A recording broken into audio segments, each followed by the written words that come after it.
morning, class. Maganda kayo dahil mag-quiz tayo. Ang lakas magpa-quiz ni ma'am, akala mo naman nagtuturo siya. Trube. Hoy kayo, may sinasabi ba kayo? Ang sabi ko, ang lakas mo magpa-quiz, akala mo nagtuturo ka. Eh hindi naman eh. Ah, ganun. Minamalditahan mo ako. Tara, sa principal's office. So, bakit nyo kinonduct tong research paper nyo? Ay, may choice ba kami, ma'am? Di ba sabi mo gawa kami na research? Bakit nyo kami tinatanong kung bakit namin kinonduct to? Aba, sumasagot ka? Eh di ba question and answer tayo dito, ma'am? So bawal na pala sumagot? Nilalaro nyo lang ata kami. Magpapakita na ako ng mga grades nyo at huwag kayong magreklamo kung bagsak kayo, ha? Okay, Scarlett, ikaw mauna. For sure, mataas grades ko. Ma'am, bakit bagsak ako? Bakit bagsak ka? Bakit? Pumapasok ka ba sa subject ko? Remember class, taga-compute lang kami ng grades nyo. Kayo ang tagagawa. Eh ikaw ma'am, nagtuturo ka ba? Aba, walang iya ka. Eh puro ka lang naman kwento ng buhay mo, di ba? True. Ito ba yun sa exam? Alang isasagot namin sa enumeration, ma'am. Yung 5 naging crush mo nung high school? Class, ipasa nyo tong assignment na nakikita nyo sa blackboard. Ipasa nyo rin bukas yung 3 activity na pinapagawa ko. Okay ba? Ma'am, hinihinay naman. Bawal na kami matulog. Yung Diyos nga nagpahinga, kami bawal. Mukha ba kami robot, ma'am? Oo, nakakaramdam kami, sakit. Ah, nagrereklamo ka ba? Ay, hindi ako nagrereklamo, ma'am. Halos magkasakit na nga kami dahil wala kaming tulog. Diba? Mas ginaganahan kami mag-aral. Ah, pilosopo ka? Ibabagsak kita. Hindi mo na ako kailangang ibagsak dahil magdadrop na ako. Guys, pasupport ako ha dahil mag-vlog na lang ako. Go, best support! Bye, ma'am. Okay, class, settle down. Ibibigay ko rin mga exam nyo. Okay, get one and pass. Ma'am, sorry I'm late. Class, ano sabi ko kapag late na dumating? Hindi po mag-e-exam. Tama! So, bawal ka na mag-exam, Scarlett. Hi, ma'am! Nandito na ako. Medyo na-traffic eh. Oh, Cheska, buti nakahabol ka. Oh, eto, pinag-reserve ko to ng test paper. Mag-exam ka na. Thank you, ma'am. Lo, ang unfair. Bakit si Cheska pwede mag-exam kahit late? Iba kasi si Cheska, hindi mo siya kagaya. Okay, class. Nagets niyo ba yung lesson? Naiihi ako. Ma'am, may I go to the CR? Kita mo nag-lesson ako, di ba? Makakahintay ang ihi mo. Tapos kapag bumagsak, magreklamo. Ma'am, pwede ba akong mag-CR? Sure, Cheska. Umihi ka na. Take your time, ha? Yay! Thank you, ma'am. Ma'am, may favoritism ka. Kapag si Cheska, pwede. Ano ba meron sa kanya? Basta. Pwede ba? Huwag kang ang bastos. Nag-discuss ako, di ba? Okay, class. Next topic. Okay, class. Ang bagong top 1 dito sa klase ay si Cheska. Ha? Ma'am, paano siya naging top 1? Eh, ako yung pinakamataas na grade sa aming dalawa. May mga special grades kasi siya at wala ka nun. Anong special grades? Yan ba yung pagbibigay sa'yo ng pera ng magulang ni Cheska? Kaya siguro favorite mo siya. Ano pinagsasabi mo, Scarlett? Alam ko namang mahirap tanggapin na natalo kita. Hindi ka pa titigil, Scarlett, ha? Gusto mo dalhin kita sa principal's office? Sige, punta tayo sa principal's office. Ipapakita ko lang tong chat nyo ng magulang ni Cheska. Ito ebidensya, oh. Nagbigay sila ng 100,000 sa'yo. Burahin mo yan! Humanda kayong dalawa sa akin. Anak! Hello!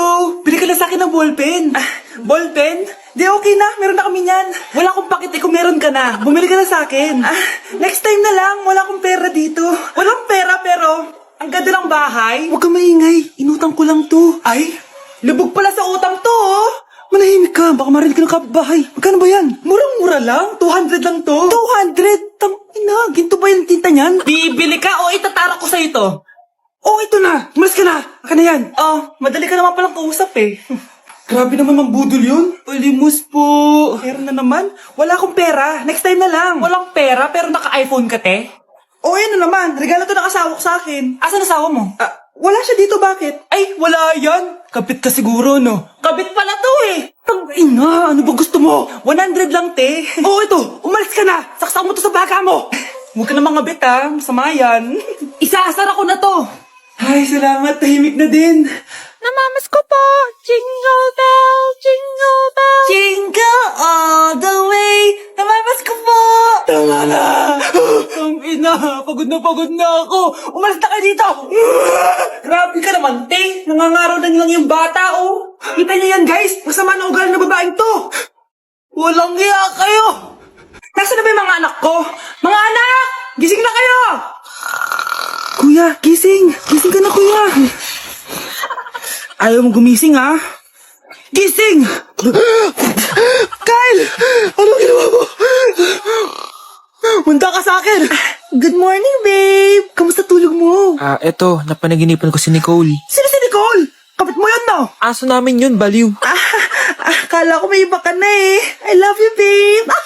Ano ba yan, ate? Ang aga-aga. Jowa inaatupag mo. Huwag ka nga epal. Ikaw nga puro aral eh. Humarap ka nga ng jowa mo. Kesa naman sa'yo, puro lande. Kaya puro kabagsak. Ang tagal bumaba ng mga ina. Sabing bumaba na kayo eh. Sabing bumaba na kayo. Manda kayo sa akin. Sabing bumaba na para kumain eh. Ilalak ko tong pinto. Huwag na kayong bababa. Lagot kayo. Yan, ang babagal nyo kasi. Kakausapin ko na lang yung baby ko. Ba't di pa kasi kayo bumaba? Gutom na ako. Bahala kayo dyan, ang iingay nyo. Ay, nakaka-stress. Magti-tiktok na lang ako. 우리는 하마비야 사람이 온도를 아미 온도 Malapit na dumating si nanay! Kyle! Maglinis ka na ng bahay! Naglinis na ako kanina! Ikaw naman, ang tamad-tamad mo! Pag di ka naglinis, isusumbong kita kay nanay! Di ba ninako mo yung 100 sa wallet niya? Eto na, maglilinis na! A few moments later. Wow, ang linis naman! Siyempre, nay! Ako naglinis niyan! Sipag ko eh! Lo, sinungaling! Oh, mga anak, wala pala tayong kanin! Sino magsasaing neto? Magsasaing! Oh, magsaing ka na! Ikaw naman! Kakatapos ko lang maglinis eh! Isusumbong kita kay nanay! Sige na! Sumbongera ka talaga, no? Anay, si Kyle daw po yung magsasaing! Oh, magsaing ka na, Kyle! Yan na, nagsaing na ako Mga anak, wala na pala tayong ulamin! Sino bibili sa tindahan? Siyempre si Kyle, nay! Ako na naman! Napakatamad mo talaga! Isusumbong kita! Eto na, bibili na ako! Humanda ka sa akin. Bilan naman na rin ako ng soft drinks, 1 hour later. Nay, ito na ba yung ulam natin? Sige, Kyle, lagay mo na lang dyan sa mesa. Oh, nabili mo ba pinapabili ko? Oo naman, ito. Ano? Magsusubo ka pa? Hindi na. Gusto mong isubo ko kay nanay na may 5 ka boyfriend? Ha? Anong 5 boyfriend? Nay, ang konti naman kasi ng isa lang na boyfriend. Konti? Itong hampas ko madami. Halika dito. Hala, iba na section ko. Saan yung section 1? Ba't napunta ako dito? Ito na ba yung section 1? Good afternoon, everyone, especially to all of the panelists, advisors, and especially to our co-researchers who attend this virtual conversation. So, good afternoon, everyone. Namamatay ng dahil sa iyo, ma'am. Ibig sabihin po nito ay kabayanihan ng mga Pilipino na isinakripisyo ang kanilang buhay para sa kalayaan ng ating bansang Pilipinas. Huwag lang tayo puro salita! Dapat ipinapakita din natin sa ating ginagawa! Ikaw, bago ka lang dito, di ba? What is the biggest mistake? Ma'am, the biggest beef stick. Anong beef stick, ha? Alis na ako dito. Anak ko, binilan kita ng bagong cellphone. Di ba gusto mo to? Oh, thank you po, Nay. Magagamit ko po to sa school. Nay, meron din po ba ako? Anak, sa susunod ka na lang, ha? A few moments later. Wow, bagong cellphone? Ang ganda, di ba? Pwedeng patingin?